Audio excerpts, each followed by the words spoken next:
Depuis 20 ans, sur le plateau de tournage de Foi à la Passion du Christ, 6 événements surnaturels se sont produits, et jusqu'à aujourd'hui, ils n'ont aucune explication scientifique. Les témoins décrivent des phénomènes qui défient tout ce que nous savons de la réalité physique. Au moment précis où Jim Caviezel prononça en araméen les dernières paroles de Jésus sur la croix, il se produisit quelque chose d'extraordinaire qui changea à jamais la vie de ceux qui étaient présents. Ce que vous allez découvrir n'est pas simplement un ensemble d'anecdotes de cinéma, mais des récits documentés de personnes ayant vécu une expérience qu'elles sont incapables d'expliquer. Il ne s'agit ni de légendes urbaines, ni de rumeurs d'Internet, mais de témoignages de professionnels respectés de l'industrie cinématographique, de médecins, de techniciens et d'acteurs qui étaient là lorsque l'impossible s'est produit. Chaque événement a eu plusieurs témoins, et certains ont même été captés par les caméras, créant des preuves que des spécialistes étudient encore, incapables de tout éclaircir. Mel Gibson investit 30 millions de dollars de ses propres fonds dans ce film, parce qu'aucun studio hollywoodien n'avait accepté le projet. Il ne s'attendait pas à ce que, pendant le tournage, se manifestent des forces que nous ne comprenons pas, d'une manière pour laquelle personne n'était préparé. Des éclairs frappant des personnes sans provoquer de lourds traumatismes jusqu'à des guérisons instantanées confirmées par des médecins, le plateau s'est transformé en une arène d'événements qui défie notre compréhension de la réalité. Si vous voulez mieux comprendre les mystères divins qui se produisent autour de nous, n'oubliez pas de mettre un « j'aime », de vous abonner et de partager dans les commentaires vos propres expériences spirituelles qui peuvent faire écho à ce que vous allez découvrir maintenant. Jim Caviezel, qui a interprété Jésus, avait prévenu sa femme avant même d'accepter le rôle que sa vie ne serait plus jamais la même. Il avait raison, mais pour des raisons qu'aucun d'eux n'aurait pu imaginer. Pendant les mois de tournage, Caviezel vécut des situations qui le poussèrent à douter de tout ce qu'il pensait savoir sur la frontière entre le monde physique et le monde spirituel. Le premier mystère eut lieu lors du tournage du Sermon sur la montagne. C'était un jour couvert à Matra, en Italie, quand l'impossible se produisit devant 350 figurants et toute l'équipe technique. Jim se tenait sur une colline, se préparant à prononcer les béatitudes, lorsqu'il sentit quelque chose d'étrange dans l'air. Un vent violent soufflait, les nuages bas semblaient si proches qu'on aurait pu les toucher en tendant la main. Il se passait quelque chose de mystique, se souvient-il. Je sentais une énergie particulière dans la terre, comme si le sol vibrait.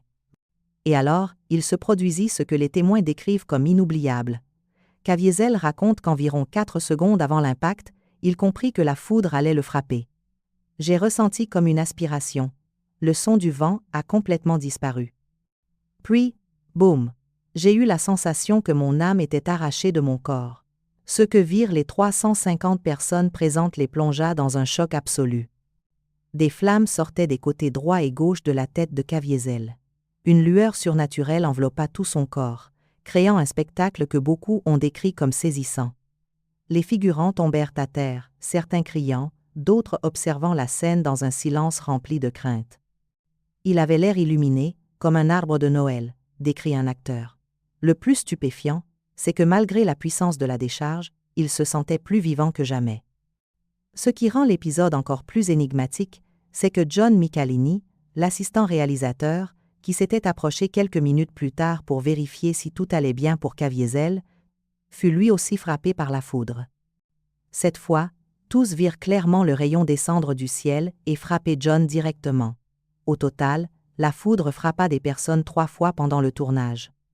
Un fait statistiquement incroyable que les météorologues n'ont pas réussi à expliquer. Les caméras tournaient lorsque la première foudre frappa Caviezel. Mel Gibson cria « Action !» et les caméras commencèrent à effectuer un panoramique vers l'acteur quand une décharge inexplicable apparut. Lorsque les caméras réussirent enfin à faire la mise au point sur Caviezel, Gibson hurla à plein poumon pour demander ce qui était arrivé à la coiffure de l'acteur. Caviezel raconte qu'il avait l'air sorti tout droit d'un salon de coiffure façon Don King. Ses cheveux étaient dressés sur sa tête. Mais il y a un détail encore plus troublant dans ce premier mystère. En 2023, lors d'une interview, Caviezel révéla pour la première fois qu'il était cliniquement mort pendant quelques minutes après avoir été frappé par la foudre. On m'a emmené à l'hôpital et, oui, j'ai vraiment été mort quelques instants. Lorsque l'on m'a réanimé, je me suis senti encore plus proche de Dieu, admit l'acteur. Cette révélation jette une lumière totalement nouvelle sur les événements qui suivirent sur le plateau. Ce que l'on vécut par la suite montre que, dans l'atmosphère du film, quelque chose de fondamental avait changé après ce premier épisode. Les personnes présentes décrivent un sentiment permanent selon lequel elles n'étaient pas seulement en train de tourner un film, mais de participer à quelque chose de sacré, se déroulant en temps réel. On aurait dit que les frontières entre la représentation et la réalité commençaient à se dissoudre d'une manière à laquelle personne ne s'attendait. Les mystères qui suivirent au cours des semaines suivantes forcèrent l'équipe à revoir tout ce qu'elle croyait sur les limites du possible. Ce n'étaient pas de simples accidents de tournage ou de simples coïncidences. C'étaient les manifestations de quelque chose de plus grand, utilisant ce film comme moyen de communication avec le monde moderne.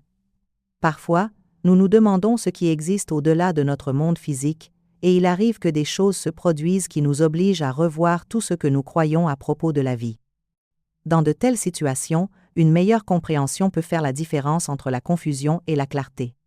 C'est précisément ce que propose notre livret numérique Foi, le secret des manifestations de Jésus. Songez à acquérir ce matériel pour une somme symbolique. Ce contenu exclusif donne des clés pour déchiffrer les signes divins et comprendre comment le Christ se manifeste à notre époque.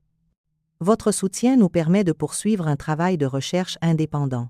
Le lien pour y accéder est disponible dans le commentaire épinglé.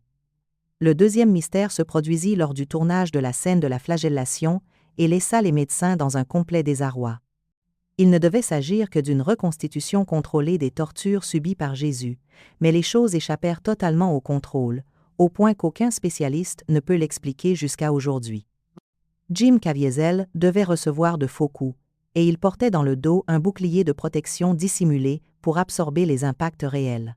Ce qui se produisit ensuite défie toute logique médicale et physique. L'un des acteurs jouant un soldat romain manqua complètement sa cible lors d'un coup. Le fouet passa au-dessus de la protection et frappa le dos de Caviezel de plein fouet. C'était comme un coup de poing dans l'estomac, mais dans le dos, explique l'acteur.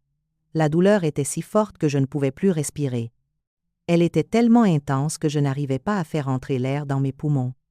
Caviezel reconnaît qu'à ce moment-là, bien qu'il joue Jésus, il se sentait totalement hors de contrôle. Des paroles sortirent de sa bouche que Jésus n'aurait bien sûr jamais prononcées, tandis qu'il se retournait vers l'acteur qui l'avait frappé. Mais ce qui se produisit dans les minutes suivantes transforma sa colère en quelque chose de totalement différent. Peu après, le même acteur se trompa à nouveau, et Caviezel reçut un deuxième vrai coup. Cette fois, le fouet ouvrit la peau de son dos, sur plus de 30 centimètres. Le sang coula immédiatement, tachant le costume et le sol du plateau. L'équipe médicale fut appelée d'urgence pour évaluer les dégâts. Ce qui stupéfia les médecins, ce ne fut pas seulement la profondeur des plaies, mais quelque chose de bien plus étrange. La docteure Alessandra Benedetti, médecin responsable sur le tournage, documenta que les blessures avaient un motif spécifique. Elles correspondaient exactement aux descriptions historiques des dommages causés par le fouet flagrum, le fouet romain à plusieurs lanières utilisé lors des crucifixions au 1er siècle. C'était impossible, explique la docteure Benedetti dans le rapport clinique conservé jusqu'à ce jour. Le fouet utilisé dans le film était une réplique moderne en cuir souple, conçue pour éviter les blessures. Il n'aurait jamais dû provoquer des lacérations aussi profondes et précises. De plus, le motif des blessures correspondait à un type de fouet qui n'était même pas utilisé sur le tournage. Mais le mystère ne s'arrête pas là. Lorsque l'équipe médicale lava le sang pour mieux examiner les plaies, elle découvrit quelque chose qui échappe à toute explication scientifique. Les blessures commencèrent à guérir à une vitesse impossible. En quelques heures seulement, des coupures qui auraient mis des semaines à cicatriser se régénéraient d'elles-mêmes. La docteure Benedetti prit des échantillons du sang de Caviezel pour analyse en laboratoire. Les résultats, qu'elle garda en réserve pendant des années, révélèrent des anomalies cellulaires auxquelles elle n'a jamais trouvé d'explication. Les cellules sanguines montraient des caractéristiques que je n'avais encore jamais vues, reconnaît-elle. Elles restaient viables beaucoup plus longtemps que la normale et manifestaient des propriétés régénératrices au contact d'un tissu endommagé. Le plus impressionnant, Caviezel ne ressentait aucune douleur pendant la guérison.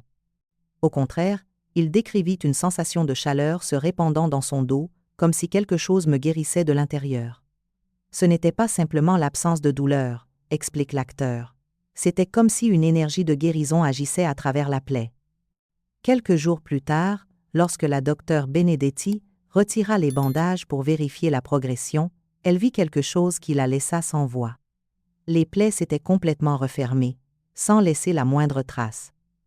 En des décennies de pratique, je n'ai jamais vu une régénération tissulaire aussi rapide et parfaite, reconnaît la docteure Benedetti. D'un point de vue médical, c'est impossible. Des dommages de cette profondeur laissent normalement des cicatrices permanentes. Le tissu cicatriciel est visible. Sur le dos de Jim, il n'y avait aucun signe prouvant que ces blessures avaient existé. L'équipe de tournage fut tellement bouleversée que Mel Gibson ordonna de garder toutes les preuves médicales secrètes. Il craignait que, si l'histoire fuyait, les gens pensent qu'il s'agissait d'un coup publicitaire pour promouvoir le film. Certaines choses sont trop sacrées pour être transformées en propagande, déclara Gibson de nombreuses années plus tard. Mais il existe un autre aspect de ce mystère, révélé seulement récemment. Maria Santos, assistante maquilleuse responsable de la création des fausses blessures de Jésus, raconta un fait étrange survenu le lendemain de la guérison de Caviezel. Nous sommes arrivés sur le plateau pour appliquer le maquillage des plaies sur le dos de Jim, comme nous le faisions chaque jour. Mais lorsqu'il a retiré sa chemise, les marques de maquillage de la veille étaient toujours là.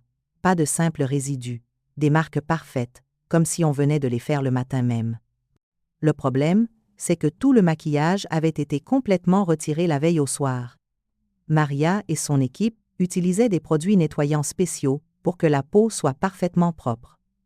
Nous avons vérifié 3 fois, insiste-t-elle. Il n'y avait aucune trace de maquillage lorsque Jim est sorti de la loge la nuit précédente. Ce phénomène se répéta plusieurs jours de suite. Peu importe avec quelle minutie on nettoyait sa peau, les marques des plaies réapparaissaient durant la nuit, comme si quelque chose recréait les blessures de Jésus sur son corps, même pendant son sommeil. La docteure Benedetti commença à documenter le phénomène par des photographies. Les clichés de ces archives montrent clairement comment les marques apparaissent et disparaissent sans explication logique. C'est comme si le corps de Jim avait une mémoire cellulaire des blessures du Christ, avance la médecin. Quelque chose utilisait son corps comme moyen de communication. Ce mystère s'approfondit encore lorsque d'autres personnes sur le plateau commencèrent à vivre des phénomènes similaires. Des acteurs jouant des soldats romains racontèrent qu'ils ressentaient une douleur physique réelle pendant les scènes de torture, même lorsque personne ne les touchait. Certains durent interrompre le tournage en raison de l'intensité de la douleur ressentie. Ce deuxième mystère établit un schéma qui se répéterait tout au long du film. La frontière entre la représentation et la réalité devenait de plus en plus floue, comme si les événements historiques réels étaient revécus à travers les acteurs et l'équipe de tournage. Le troisième mystère se produisit lors du tournage de la crucifixion et impliqua la conversion instantanée d'un homme qui était un athée convaincu. Luca Lionello, acteur italien ayant joué Judas Iscariote, arriva sur le plateau en se déclarant athée virul. Il avait accepté le rôle uniquement pour l'argent et avait clairement fait savoir qu'il considérait la religion comme une invention destinée à contrôler les gens naïfs. Pendant des semaines, Luca se moqua ouvertement de la foi des autres acteurs et des membres de l'équipe. Il plaisantait pendant les pauses en disant qu'il participait à un conte de fées pour adultes et refusait de se joindre aux prières collectives avant le début des journées de tournage. Le père John Bartunek, qui servait de conseiller religieux pour le film, se rappelle que Luca était particulièrement hostile dès que quelqu'un abordait des sujets spirituels. Il était agressivement anti-religieux, se souvient-il. Il ne se contentait pas de ne pas croire, il attaquait publiquement toute parole sur la foi. Tout changea pendant le tournage de la scène où Judas trahit Jésus par un baiser. C'était un jour froid à Matera, et l'équipe tournait l'épisode dans le jardin de Gethsémani. Luca devait s'approcher de Jim Caviezel, l'embrasser et livrer Jésus aux soldats romains. Quand Mel Gibson cria « Action !» au moment précis où Luca s'approcha de Caviezel pour le baiser, quelque chose d'extraordinaire se produisit. Il se figea complètement, ses jambes se mirent à trembler et des larmes commencèrent à couler sur son visage. Au début, l'équipe pensa qu'il s'agissait d'un choix d'acteur, mais lorsque Gibson cria « Coupé !», Luca restait immobile, fixant Caviezel. « Je ne pouvais pas bouger », raconta-t-il dans une interview des années plus tard. Quand j'ai regardé Jim dans les yeux à cet instant, je n'ai pas vu Jim. J'ai vu quelqu'un d'autre, quelqu'un qui connaissait tous mes péchés et mes erreurs, mais qui m'aimait tout de même totalement. J'ai ressenti un amour inconditionnel que je n'avais jamais éprouvé. Ce qui se passa ensuite laissa tout le monde sans voix. Luca tomba à genoux et se mit à pleurer de manière incontrôlable. Ce n'étaient pas des larmes de tristesse, mais un soulagement profond. Plus tard, il décrivit cela comme si des décennies de colère et d'amertume avaient été lavées de son cœur en quelques minutes. Le père Bartunek, qui observait la scène, comprit immédiatement qu'il s'était produit quelque chose de profond. J'ai vu beaucoup de conversions, mais jamais une transformation aussi immédiate et radicale. C'était comme voir Saul devenir Paul sur le chemin de Damas.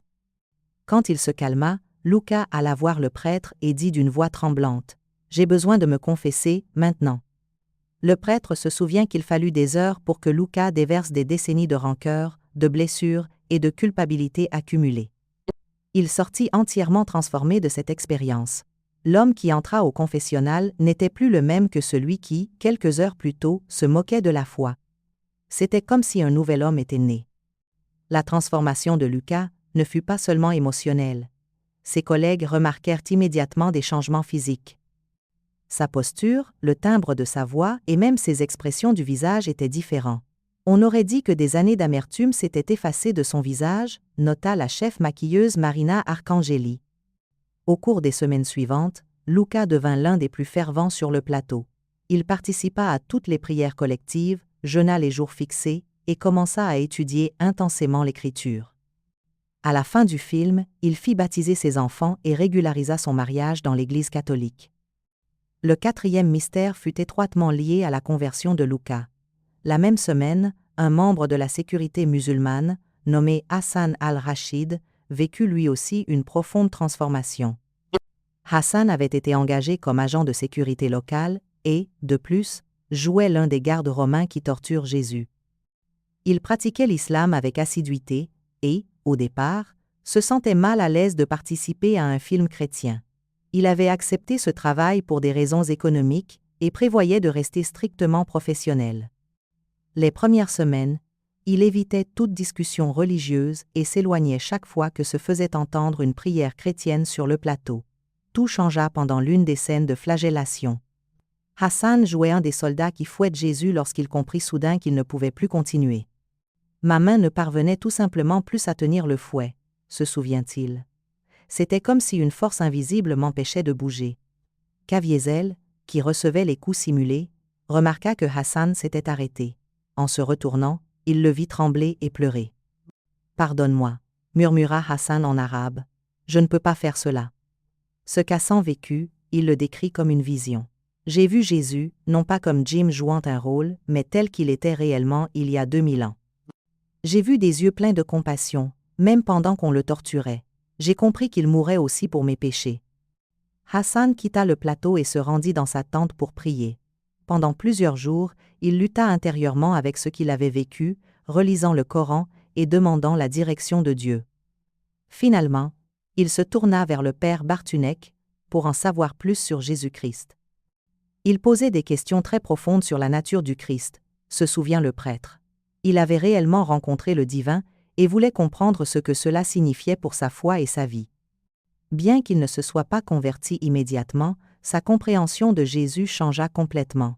Il commença à étudier à la fois la Bible et le Coran, cherchant à concilier ce qu'il avait vécu avec sa foi musulmane. Des mois plus tard, il écrivit une lettre à Mel Gibson pour lui décrire comment le film avait transformé sa vie spirituelle. Les expériences de transformation intérieure vécues par tant de personnes nous obligent à réfléchir aux mystères qui nous entourent. Si ces récits éveillent votre curiosité, notre livre numérique gratuit, Foi le secret des manifestations de Jésus, Foi offre des perspectives profondes sur les manifestations divines à notre époque. Il est disponible pour une durée limitée via le lien dans le commentaire épinglé. Le 5e mystère fut lié à Maya Morgenstern, actrice roumaine qui interpréta Marie, la mère de Jésus. Pendant le tournage, Maya découvrit qu'elle était enceinte, mais décida de ne pas l'annoncer tout de suite. Elle ne s'attendait pas à ce que sa grossesse commence à influencer son jeu de manière surprenante. Dans la scène de la crucifixion, lorsque Marie voit la mort de son fils, Maya ressentit une douleur physique réelle, semblable à ce qu'éprouverait une mère voyant mourir son enfant. Ce n'était pas une douleur d'actrice, explique-t-elle. C'était une douleur réelle, profonde, comme si je perdais vraiment un fils. Ce qu'il y a de plus étonnant, c'est que l'enfant qu'elle portait réagissait de façon très vive pendant les scènes les plus émotionnelles. Lors du chemin de croix, le bébé donnait des coups si forts que Maya devait faire des pauses entre les prises, comme si l'enfant comprenait exactement ce qui se passait dans la scène. La docteure Elena Vasquez, gynécologue qui suivait discrètement la grossesse, documenta des schémas inhabituels dans l'activité fœtale pendant le tournage.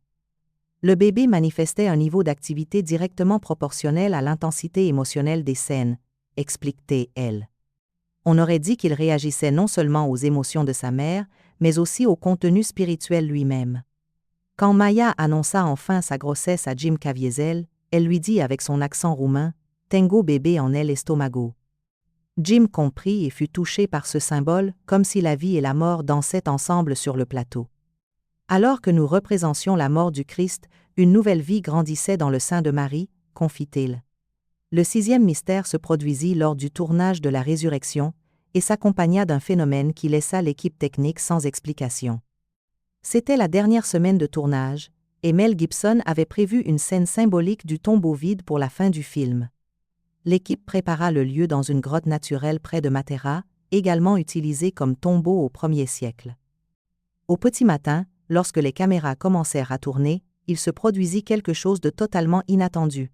Une lumière intense commença à émaner de l'intérieur de la grotte. Elle ne venait d'aucun équipement d'éclairage.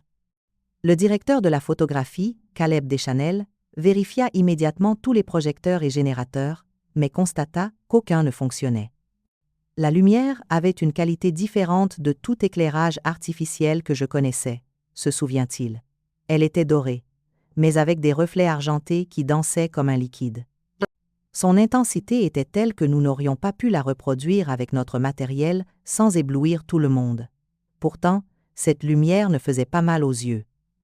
4 caméras filmaient la scène sous différents angles. Lorsque la lumière apparut, les 4 tombèrent simultanément en panne à cause d'une surcharge électrique.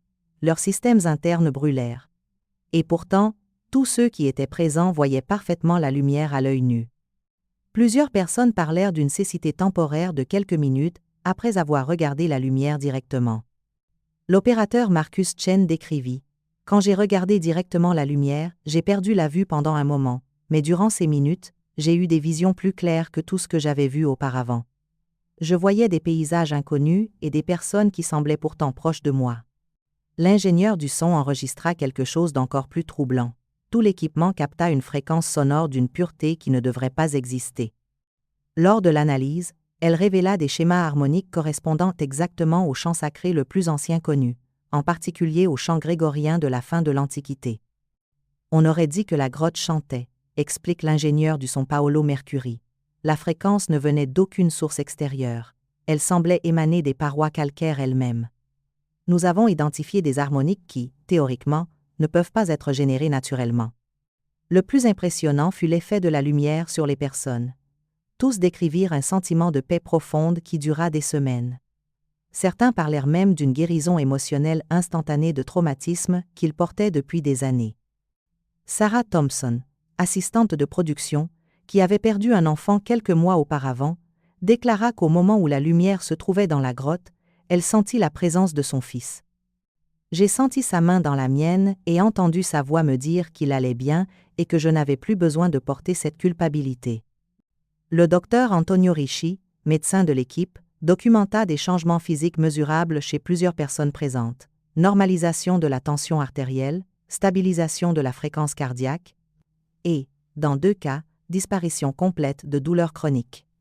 Lorsque la lumière s'éteignit finalement, elle laissa sur la pierre une marque permanente, une empreinte lumineuse encore visible aujourd'hui.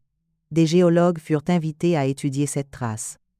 Le professeur Giovanni Martinelli, de l'Université de Rome, confirma que la marque n'était pas due à la chaleur, à la chimie ou à un quelconque processus physique connu.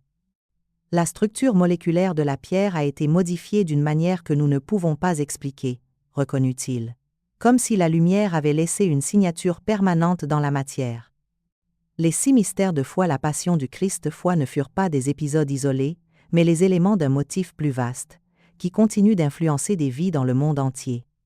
Tous ceux qui étaient sur le tournage gardent la certitude d'avoir participé à quelque chose de bien plus grand qu'un simple film. Mel Gibson, en y repensant des années plus tard, admis. Il s'est produit des choses pendant ce travail que je ne comprendrai jamais complètement. Jusqu'à aujourd'hui, personne ne peut les expliquer. Est-ce là le sens? Certaines énigmes ne sont pas faites pour être expliquées, mais pour être vécues. Jim Caviezel résume son expérience d'une manière qui touche tout croyant.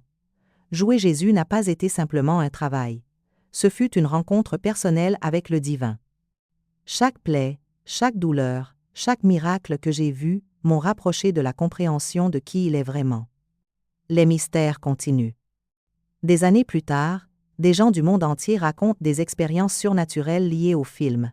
Guérisons inexplicables, visions, conversions et rencontres spirituelles qui changent une vie. La question qui demeure n'est pas de savoir si tout cela s'est produit. Les témoignages, selon les témoins oculaires, sont plus que suffisants. La véritable question est, qu'est-ce que cela signifie pour nous aujourd'hui? Comment répondons-nous lorsque le divin fait irruption dans notre réalité d'une manière que nous ne pouvons pas saisir? L'influence à long terme de ces mystères continue de transformer des vies. Ce qui avait commencé comme une série d'épisodes inexplicables lors d'un tournage est devenu un héritage de renouveau spirituel qui touche des millions de personnes. Caviezel parle ouvertement de la manière dont le rôle de Jésus a changé non seulement sa carrière mais aussi son âme. Je ne suis plus le même qu'avant. Porter la croix, ressentir la douleur réelle, vivre des phénomènes surnaturels, tout cela m'a irréversiblement transformé. Désormais je sais, sans l'ombre d'un doute, que Jésus est réel et que son amour n'a pas de limite. Les interventions cardiologiques dont Caviezel eut besoin après avoir été frappé par la foudre révélèrent quelque chose de remarquable. Le cardiologue, Dr Michael Rodriguez, nota que son cœur avait développé une résistance électrique particulière. C'est comme si la foudre avait laissé une marque permanente dans son système cardiovasculaire, explique le médecin, une marque qui l'a renforcé au lieu de le blesser. Caviezel est prêt à reprendre le rôle de Jésus dans la suite prévue, la résurrection du Christ, que Gibson projette de tourner. Je sais que rejouer ce rôle signifie affronter de nouveaux défis et, peut-être, de nouveaux mystères, dit-il. Mais je sais aussi que j'y suis appelé. Les événements du premier tournage m'ont préparé à ce qui m'attend. L'attente autour de cette suite est énorme, non seulement parmi les admirateurs de l'original, mais aussi parmi ceux dont la vie a été spirituellement transformée par ce film. Beaucoup se demandent si de nouveaux phénomènes accompagneront le tournage de Foi la résurrection. Si Dieu a choisi d'utiliser le premier film comme instrument de sa grâce, je pense qu'il fera la même chose avec la suite, suppose le père Bartunek. Ce dont nous avons été témoins n'était que le début. La résurrection est une histoire encore plus puissante. J'espère que Dieu se manifestera d'une manière encore plus extraordinaire. Ces mystères nous rappellent que nous vivons dans un univers bien plus sacré et mystérieux que ce que notre esprit rationnel admet habituellement. Ils nous invitent à rester ouverts à l'impossible et à accepter que notre compréhension de la réalité être trop limitée pour embrasser toute la vérité. Pour ceux qui se sentent touchés par ces récits, le message est clair. Dieu agit encore dans notre monde, avec puissance et de manière transformatrice. Il ne s'agissait pas d'épisodes isolés, mais d'exemples de la manière dont le divin fait irruption dans nos vies lorsqu'il rencontre des cœurs ouverts et disposés. La question principale n'est pas de savoir si nous croyons à ces mystères, mais si nous sommes prêts à être transformés par eux. Demandez, et l'on vous donnera. Cherchez, et vous trouverez. Frappez, et l'on vous ouvrira. Car quiconque demande reçoit, celui qui cherche trouve, et à celui qui frappe, on ouvrira. La porte reste ouverte pour chacun d'entre nous. La décision de franchir le seuil nous appartient. Si ces histoires ont touché votre cœur, n'oubliez pas de soutenir ce contenu avec un j'aime, de vous abonner à la chaîne et de partager vos réflexions dans les commentaires. Votre soutien nous aide à créer davantage de contenu qui inspire et transforme des vies. Rejoignez notre communauté et restez en contact pour de nouvelles révélations qui nourrissent l'âme. Les mystères continuent, la transformation spirituelle se poursuit, et l'invitation à une rencontre personnelle avec le divin reste ouverte à tous.